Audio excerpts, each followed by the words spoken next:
We'll fish all night and smoke all day, seining up the salmon for the APA.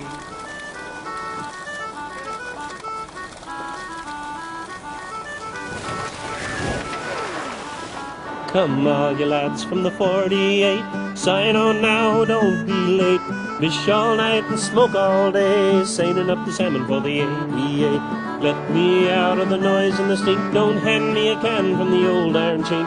Get me a skiff and a line to play, seining up the salmon for the APA. Oh, the Star of Alaska and Finland too, lay in Bristol Bay till the summer. More than gold, more than furs, salmon was the lure that led men north.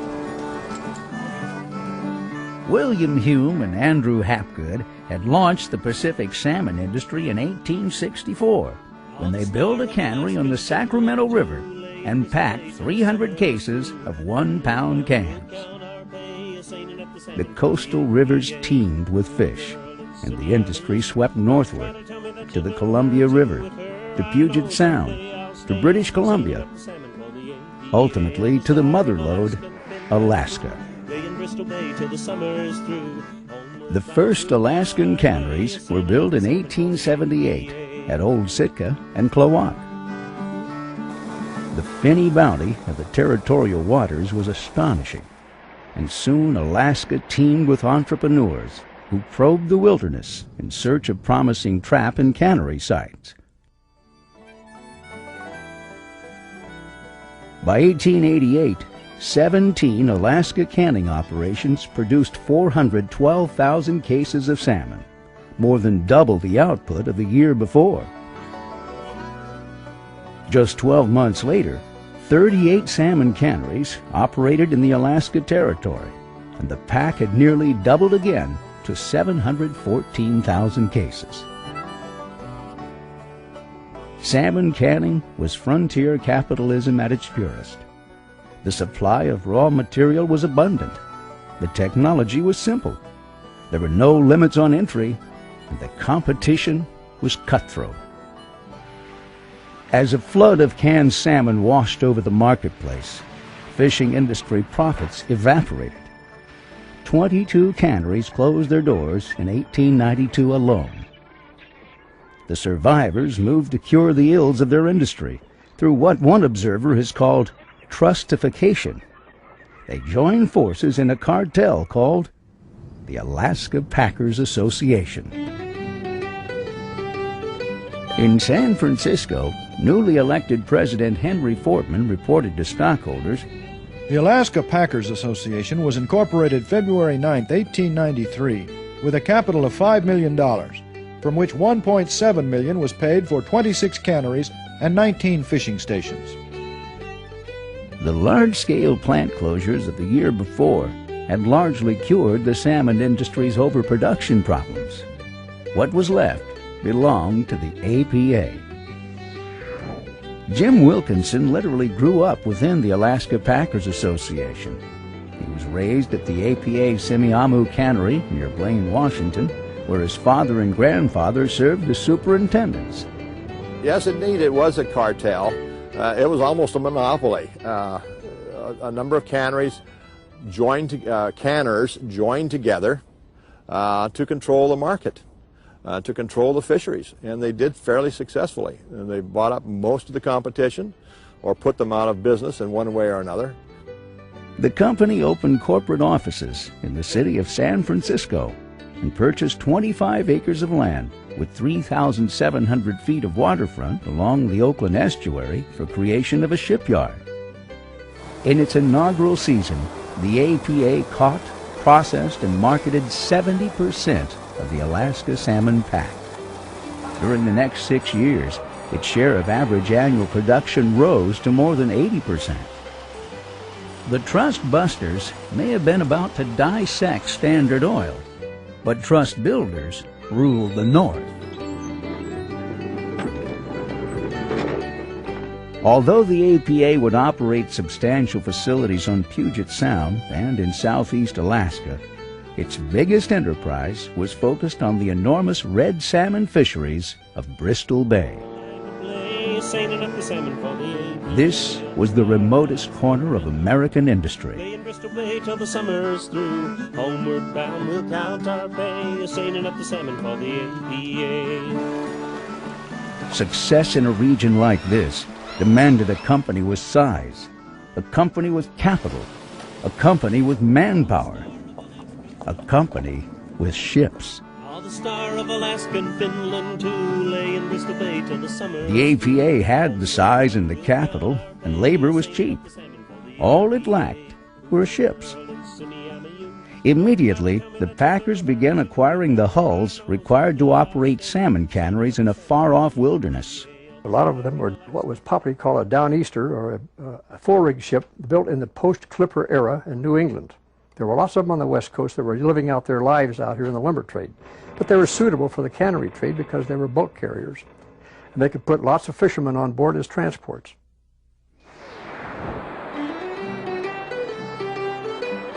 Around the world, ship owners were replacing their sailing ships with steam-powered vessels that carried cargo faster.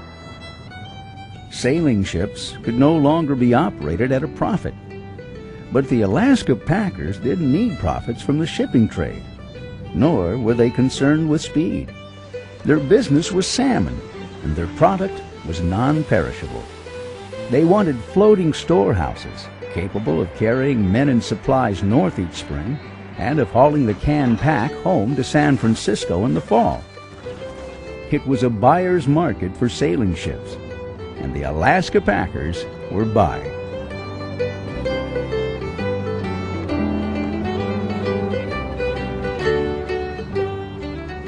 It seemed these venerable relics of an earlier age were ideal for the Alaska salmon trade.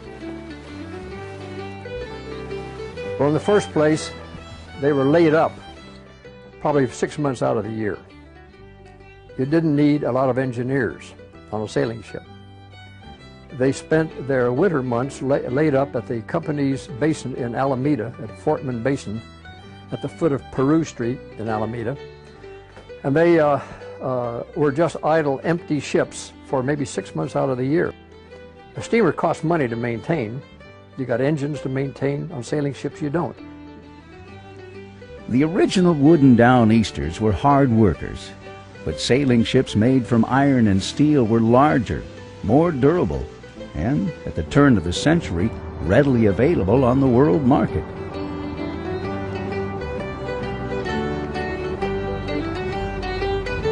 The association bought its first iron ship, the Euterpe, in January of 1901. Soon, there would be more. The Alaska Packers fleet was one of the largest sailing ship fleets in America, and probably the very largest that included the kind of ships they had, square rig ships. What they used to say, they had the biggest privately owned sailing fleet in the world, privately owned. As the packers shopped for bigger and better vessels, a fleet of iron and steel ships, several of them British-built, had fetched up in a port of convenience, Honolulu. Then as now, foreign-built hulls were barred from U.S. commercial fisheries in the coastwise trade. But the 1898 annexation of Hawaii and a subsequent act of Congress changed the rules. Soon, a more imposing fleet lined the wharves at Fortman Basin. There were 4 particular ships that came out of one fleet in Ireland, in Belfast, called the Irish Stars, owned by J.P. Corey. They were the Star of Bengal, the Star of Russia, the Star of France, and the Star of Italy. The packers liked the Corey Star prefix and began naming all of their sailing ships after the fashion of the Irish vessels. The Euterpe became the Star of India. The Balclutha became the Star of Alaska. The Himalaya became the Star of Peru. The Coalinga became the Star of Chile, and the Abbey Palmer became the Star of England. The Great Star Fleet was born. So eventually, 19 iron and steel sailing ships replaced the old wooden ships. And these ships were more easily convertible to carrying cannery hands, larger cargoes of supplies and larger packs coming back from Alaska at the end of the season. To crew the Star Fleet and another 10 to 15 sailing vessels under charter, the APA employed more than 7,000 men. Its vessels packed 75,000 tons of cargo annually.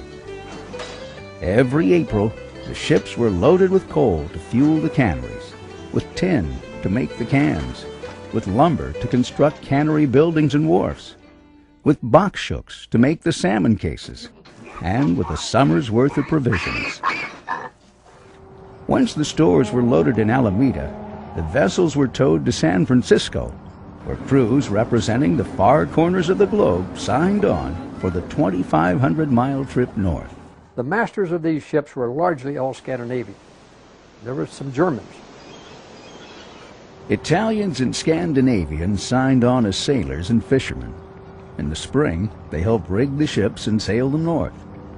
After the fishing and canning were finished in the fall, they loaded the holds with a salmon pack and sailed the ships home. As compensation, they received run money, $75 for the run north, paid after the vessel had reached Alaska, and $75 more for the return voyage, paid at the dock in Alameda. And they paid them in runs, I was told, to keep them from deserting. Communication aboard the polyglot vessels was a challenge. Niceties like proper names were often dispensed with. Nobody knew what their first names were. Sometimes they didn't know what their last names were. They just went by a handle. King Salmon Pete. Daylight Jack was Captain Solene, who had the Star of Italy for many years. I met him in 1943 in Alameda. I met King Salmon Pete in his last years when he was way up in his 80s, living in Alameda. I met Captain Halverson walking up and down the office of the old Alaska Packers office over at 111 California Street. He looked like the San Francisco Mafia. Felt hat squashed down over his head, overcoat. A real gruff guy, but what a man he was, and what a character, and what a driver of men he was on that ship, Balclutha, with the Star of Alaska. Cannery crews for APA plants throughout the Pacific Northwest and Alaska were supplied by Chinese labor contractors, who negotiated with the canneries on behalf of the men. The company transported the Chinese crew to and from the cannery, provided a bunkhouse, fuel, water, and salt. The contractor fed them and furnished a cook and a Chinese boss or foreman, as well as the whiskey and opium that kept them docile. Art James went to work at the APA cannery on the Semiahmoo Spit in 1918. Every year we had Chinamen up there. They were contracted from Oregon. The China boss would contract so many, about 50 or 60 of them, to come up for the summer, you see, and he took care of them. See? And they had their own living quarters, see? A large 3-story building, and they had their own cook and all that.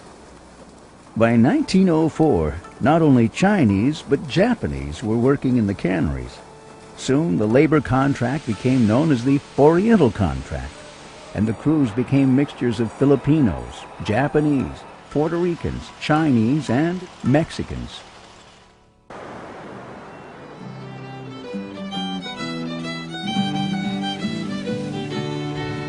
Now the night was darkly starlit, and the wind came weaving in. Like a poor lonesome sailor man, I cast upon the sand, up the old Embarcadero and down to port again. We're leaving San Francisco in the morning. On departure day, the men gathered on the docks of San Francisco. It was a festive occasion. The Italians arrived with jugs of wine, and the Scandinavians brought moonshine. Say goodbye to dear old Wives and sweethearts came to bid their men farewell. President Fortman was always on hand. There were tears and laughter. We're leaving San Francisco in the morning. Aboard ship, the carpenters secured the anchors, locked the windlass, plugged the hawse pipes, and fired up the donkey engine. It was important to have the donkey engine ready to handle the heavy work of raising sail, in case the men were too drunk or too seasick. Steal the heart of those who steal away to sea, for a heart that loves the ocean's been forlorn eternally, and we're leaving San Francisco in the morning.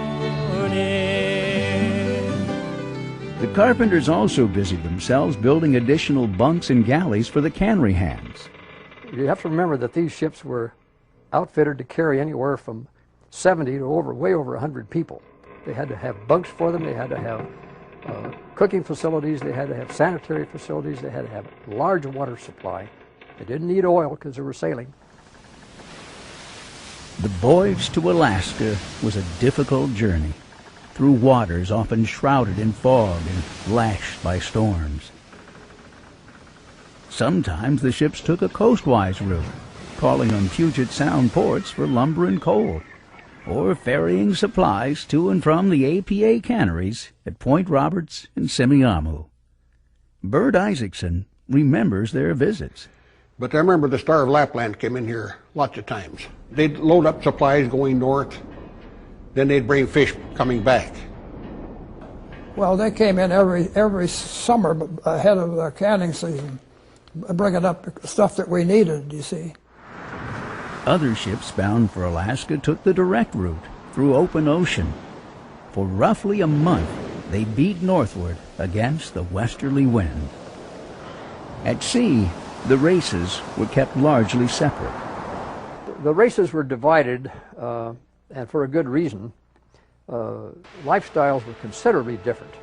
The Chinese cannery hands were confined to the Chinese quarters in the 'tween deck, generally in the 'tween deck, which is the next deck down from the main deck, the weather deck.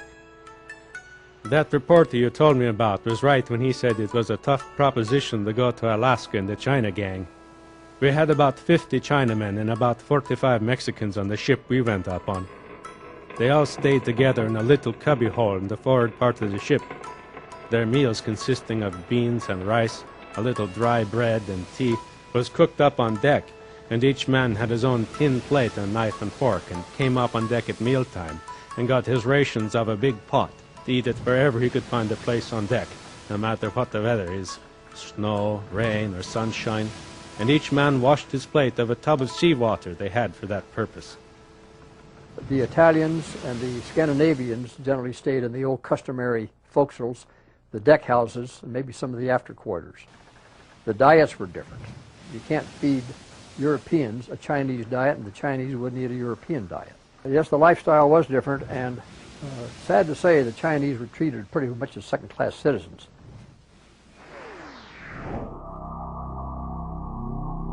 Tradition says that in case the ship was sinking at sea, the China gang would be locked down in the hold, or where they stay, and let go down with the ship without any chance to save themselves. I well believe it is true, because there's not enough lifeboats to hardly take care of the white crew, not alone the Chinese and Mexicans, and some of them lifeboats haven't seen water for at least 15 to 20 years. The ships that ventured to the northern canneries sailed through Unimak Pass, where strong headwinds and tidal currents tested the abilities of the masters. Greenhorns, making their first trip, got the Unimak Pass shave. Once they had crossed the Aleutian chain, the ships turned eastward, bound for Bristol Bay. Sometimes the Bering Sea greeted them with ice. This afternoon we have the most beautiful picture to look upon that man ever saw. Bristol Bay is as smooth as a mill pond. The sun is out. The atmosphere is clear for miles and miles. Some thin fog hovering in spots over the land, and also in the far distance, chunks of ice ranging from the size of a man's head to chunks that would take 3 or 4 hours to walk around. In Bristol Bay, the sailing ships met a waiting tug or steamer and were towed closer to shore and anchored for the summer. In late June or early July, the fishing began. Propelled by sails and heavy oars, flotillas of Columbia River boats dispersed over the fishing grounds. The huge red salmon runs lasted for only 2 or 3 weeks, and the harvest was intense. The fishermen only got small sailboats, about 25 feet in length, and Fish with a gill net, 2 men to a boat. Do their cooking right on the boat. Not allowed to come ashore except for provisions. Got to stay out there in any kind of weather. Believe me, they earn every dollar they get. Axel Widerstrom. They would come into the tenders up in Alaska barely afloat and occasionally not afloat. And the guys lived out on the boats for days on end. The tugs would tow them out to the fishing grounds, long strings of these sailboats, cut them loose, and they'd go out and do their fishing. And the guys would live out here in these, underneath these little canopies with a little Swede stove and a box of groceries that they'd picked up from the cannery, and that's the way they lived, damp and cold. But they were making money hand over fist. He said when they come home in the end closing period, they're all black from their little stove and the hard life. The sailboats offloaded their catches at tally scows, where the fish were counted so that each fisherman could be paid according to his production. Of course, there's a lot of crooked work about that, like everything else there. For instance, some of them pay the tallyman some percentage of how much overcount he gives them. So if you see, there's many a scow load comes in which is reported by the tallyman to have about 80 or 90,000 fish. But in reality, they only have 70,000 or less. And each fisherman, it's 6 cents apiece for his season's catch. So the company is cheated out of thousands of dollars every year that way. But nobody is worrying about the company, as they get more fish than they can handle there anyhow. Such is life in the far north. I hope I never have to go up there again. In other regions, the harvest was conducted primarily with traps. In the shallows of Puget Sound, the packers built pile traps. Many, many fish traps were out here in the bay. My grandfather's logbook, when he was superintendent, I counted about 200 fish traps, pile traps, out here in the bay and in other parts of the upper Puget Sound. The traps fished 24 hours a day. To protect their investments, the canneries found it necessary to have them watched round the clock. There was always a watchman, usually 2 of them, on these traps. Right? They were quartered right there. They had a little house on the top of the trap, and they lived right there. And some of the watchmen got in the habit of selling a few fish at night. So they had to send out a special boat usually to check them guys. As in Bristol Bay, the peak of the fishing season was intense. During the fishing season, it was wild. There was things going on all over the place. Tenders were taking the scows out and filling them up and bringing them in. And there was fish clear up to your knees all over the cannery floor.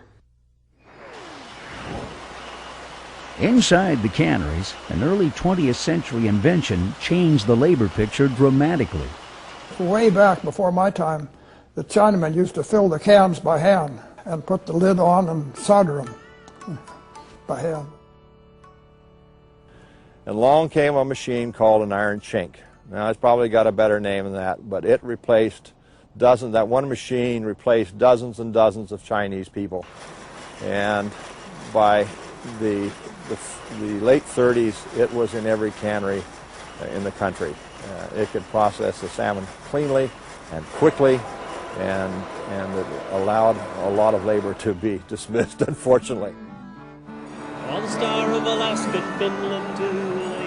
After the cans were filled, sealed, and cooked, they were labeled and packed in wooden cases, 4 dozen cans to a case.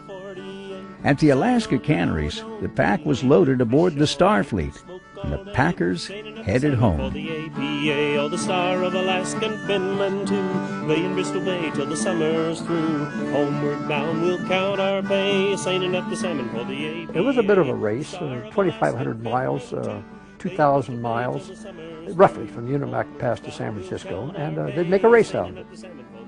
The fishermen and cannery hands wagered on the outcome of the races, and more than one man lost his season's wages on the bet. We'll count our pay, sailing up the salmon for the APA.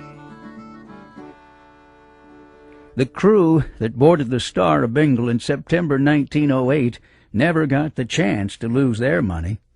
They were about to become unwilling participants in one of the great disasters in Pacific Northwest maritime history.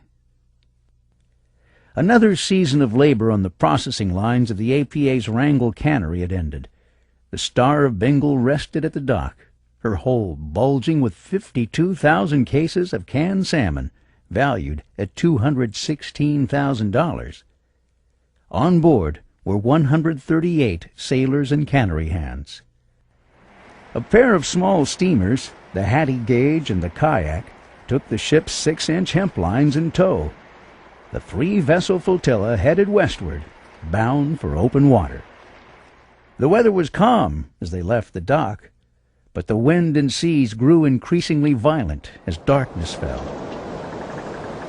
When the building storm put her sails aback, the Star of Bengal began to founder. Underpowered and perhaps poorly commanded, the little steamers found themselves unable to make headway to weather.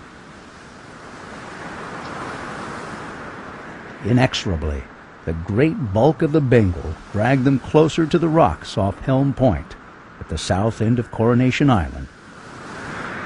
Shortly before dawn, desperate for their own safety and unable to communicate with the sailing ship over the gale, the captains of the steamers ordered the tow lines cut with axes. Aboard the Bengal, Captain Nicholas Wagner and his crew hauled in the severed lines in disbelief. I attribute the entire loss of life, and possibly the ship, to the improper and inhuman conduct of the captains of the tugs Hattie Gage and Kayak. Captain Nicholas Wagner. Now their only option was to let go the ship's anchors in a frantic attempt to save the vessel. By 7 a.m., the winds had built to 60 miles an hour. The ship's anchors began to drag. They would soon be on the rocks. Several men managed to reach safety in a lifeboat and tried unsuccessfully to rig a breeches buoy. The rest were less fortunate.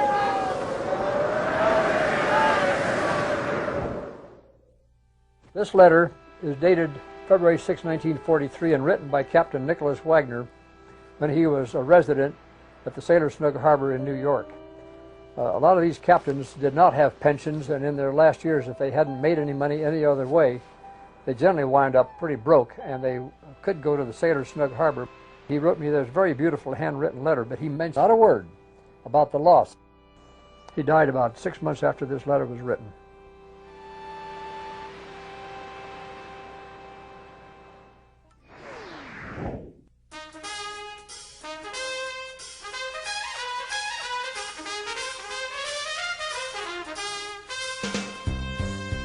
As World War I approached, the fortunes of the Alaska Packers Association and its Star Fleet had diminished. Formidable new competitors had entered the salmon business, and in 1916, the California Packing Company, with its rival Del Monte brand, bought 96% of the Alaska Packers Association stock. The APA's dominance as a salmon packer had been based on red or sockeye salmon harvested in Bristol Bay. Under the impetus of the war, commercial exploitation of low-priced pink and chum salmon began. The geographic center of the salmon industry shifted to southeast Alaska, and the packers' share of the harvest steadily declined. The Great War also took the men away. Their departure opened the door for boys like Art James, who applied for work at Semiahmoo. I started in 1918, when I was 11. You see, in 1918, there was a shortage of help around, because I knew in World War I, you see. So a lot of the boys I was going to school with were working also there. Bert Isaacson had a similar experience. I was going through the lineup. There was a bunch of people there looking for work.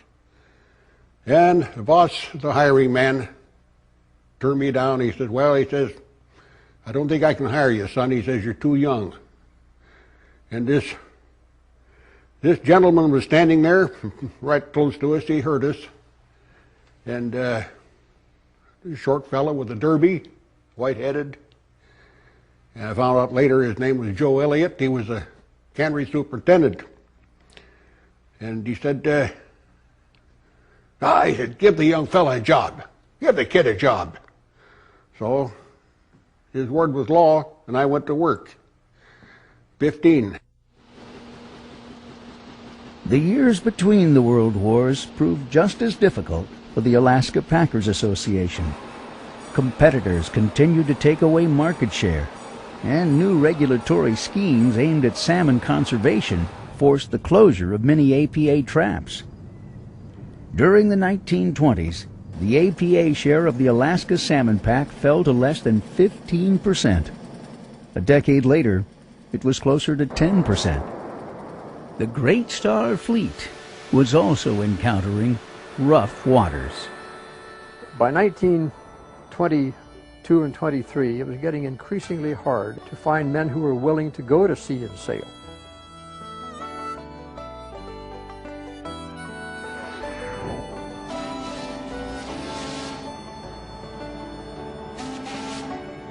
By now, steamers were readily available, and a steamer could make 2 voyages to Alaska each season, while a sailing ship was only expected to make 1. The Alaska Packers Association, the enterprise that had almost unilaterally extended the age of working sail on the Pacific coast well into the 20th century, began turning to steam. The steamers that they bought, they started to buy in 1925. They bought 5 large steamers. The first one was the Arctic, the next one was the Bering, the next one was the Chirikov, the next one was the Delaroff, and the last one was the Edelin. A larger steamer could carry more people, had more modern gear for handling, and one steamer could replace 2 or 3 sailing ships. Increasingly, the Star Fleet lay idle at Fort Mann Basin. One by one, the classic old ships were disposed of. A lot of these ships went to the movies and were blown up and burned up and used in film in Southern California. One went to the Swedes and was converted to a training ship. Some went to the Japanese scrappers in the 1930s. The last ship they hung on to was the Star of Finland, and the general manager, Mr. Tishner, told me when I talked to him about this in 1940. He said, we want to keep her as a souvenir of our great era of sail. But the price of ships in 1940 and 41 was beginning to creep up because of World War II, and they were obliged to sell her. The 1940s witnessed little change in the fortunes of the Alaska Packers Association. Salmon runs remained low. The government conscripted both men and vessels, often not returning the latter until long past the salmon season, if at all. Over the years, the hub of APA operations shifted from San Francisco to Puget Sound. Their properties in Alameda were dispensed with in 1957 when they leased all of their property to the Hamilton Engineering Company. And there was no further need to keep the piers, keep the warehouses, keep that expensive property down there, so they leased that. Briefly, the firm was headquartered in Anchorage. Then Semiahmoo became the center of the APA universe. And then they had the earthquake in Anchorage. And after that, they moved down here to Blaine. And so we had about 60 people here at the Blaine office. They would be here in the winter, and then in the summertime, they'd go to the various canneries. Nushagak, Naknek, Kodiak, Larsen Bay. Since the 1890s, Semiahmoo had been a cannery serving Puget Sound fisheries. In the early years, the salmon had been brailed from traps. After Washington state voters outlawed traps in 1935, the harvest was supplied by purse seiners and gill netters.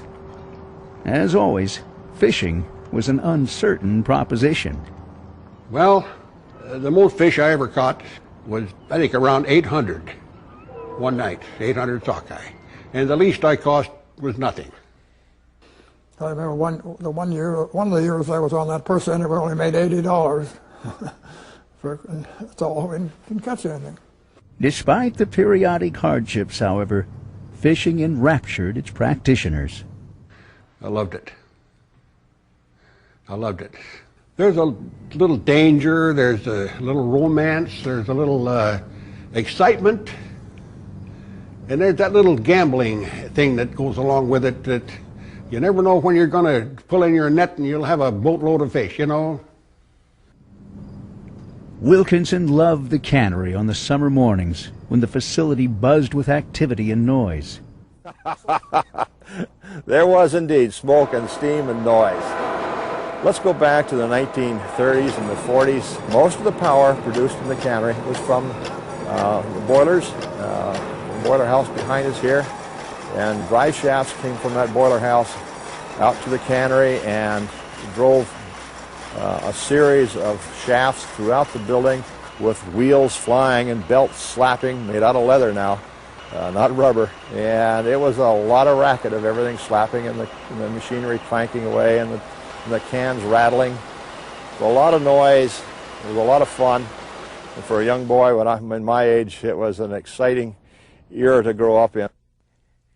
The days of the China contract were long gone. Now, while the men fished, local women worked the cannery lines. Bunkhouses were also a thing of the past. The cannery hands lived in the nearby community of Blaine and commuted to work on little ferries like the Plover. Like their counterparts, Sylvia and Bob Mativier traveled to the South Naknek Cannery on Bristol Bay each summer, where the pace of life quickened. Yeah, enjoyed very much. I loved the people, the village, but it was fast moving, long hours. 3 months of it. When you got home, it'd take about 3 or 4 weeks to get over it. It's kind of a weird job. You go up there, you lay a board down in the fall when you leave, and spring you come back, and there you resume right where it was at. Looked like you hadn't left. In the fall, cargo vessels operated by the Alaska Steamship Company began arriving at the Semiahmoo Wharf with tens of thousands of cases of salmon from the Alaska canneries. The pack was offloaded into warehouses, where it made an impressive sight. Salmon went up there so high, they were 14, 18 feet to ceiling. Filled out the warehouses all full of salmon, the carpenter shop full of salmon. Everything that would hold a salmon a couple of years was filled. Now, the pack had to be labeled. Women would come over from Blaine and a few guys, and they would dress warmly because there was no sunshine in the warehouse, obviously. It would get cold in there in the wintertime, and they'd start opening all these cases and pouring out the cans and putting the appropriate labels on them. Some beautiful labels. Great artwork was done on the labels in those days. Throughout the winter months, the shipyard clattered with effort. Bob Mativier built many of the gill netters that plied Bristol Bay. They were all white oak frames. The ones we built in Blaine were red cedar plank. It took 3 days to build one, as you see it there. From the time we started to lay a keel till she was finished. The cannery continued operating into the 1960s, but time was running out on the APA. 1965 was the last year we canned fish. We shut the cannery down.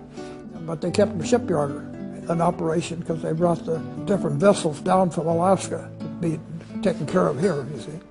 So there was work for quite a few men up for another 10 years, I guess, yeah, about.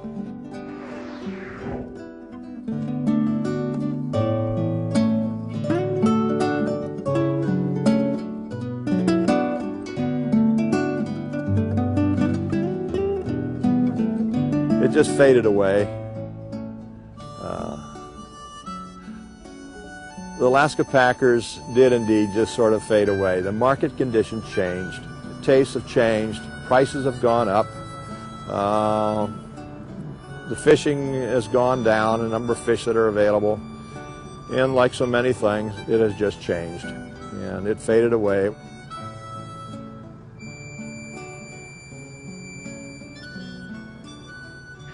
The end of the APA era was sad. It was sad. There were so many people that worked in the office. I had a lot of friends that worked in the office, and I had friends that worked in the plant, friends that worked in the warehouse, and almost all local people. And it was a very sad thing to see it go. It really was. A lot of things changed over periods of time, as they always do, and the cannery is now a museum in a sense. The Alaska Packers cleaned out their property over in Alameda and leased it to the Hamilton Engineering Company. I went over, made 2 trips with my car and saved all the logbooks and brought them back to the Maritime Museum in San Francisco where they are today. The APA may be gone, but the company still affects the community of Blaine. And it seems like everybody you talk to has worked at Alaska Packers at one time or another. A lot of the people are gone now. An awful lot of them are gone. Everybody remembers APA. They're all connected some way. Having a grandfather or grandmother or mother or whatever working here at the cannery.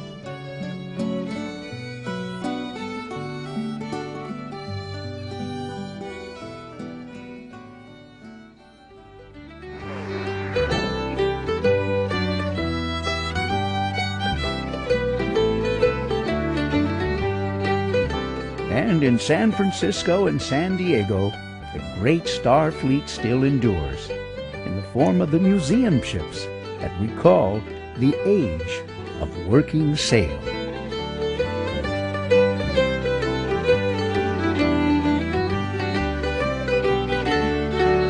Say goodbye to dear old Auntie, bid farewell to San Rafael, leave a penny for the mission the seamen love so well. If we never make heaven, we'll take your hand in hell, but we're leaving San Francisco in the morning. So heave me down, me bully lads, and down to Perry Street. We'll climb aboard and take a berth in the old Star Fleet. With stars up in the skies and stars beneath your feet, we're leaving San Francisco in the morning. $150 up and back again for the last living sailors working with the wind. Oh, those girls of Alameda couldn't find a better friend. We're leaving San Francisco in the morning. Say goodbye to dear old Auntie, bid farewell to San Rafael, leave a penny for the mission the seamen love so well. If we never make heaven, we'll take your hand in hell, but we're leaving San Francisco in the morning. Say goodbye to dear old Auntie, bid farewell to San Rafael, leave a penny for the mission the seamen love so well. If we never make heaven, we'll take your hand in hell, but we're leaving San Francisco in the